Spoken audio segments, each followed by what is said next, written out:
kita sekarang berada dalam satu fasa dan juga era yang lebih canggih dan moden. Banyak negara yang dah bangunkan AI sendiri dan Malaysia tak ketinggalan. Negara kita sendiri sekarang ni tengah giat membangunkan teknologi AI kita sendiri. Kalau korang boleh nampak yang mana projek pusat data mega sedang giat dijalankan dekat Johor, Cyberjaya dan juga Sabah. Dan dilaporkan yang mana pelabur global dah mula invest kepada projek. Sebab apa diorang invest untuk projek ni dekat Malaysia?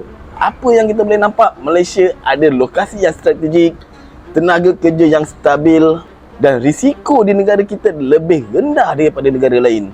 Bila data center masuk, ekonomi tech naik, secara tak langsung peluang kerja pun akan turut naik dan value negara kita akan terus meningkat.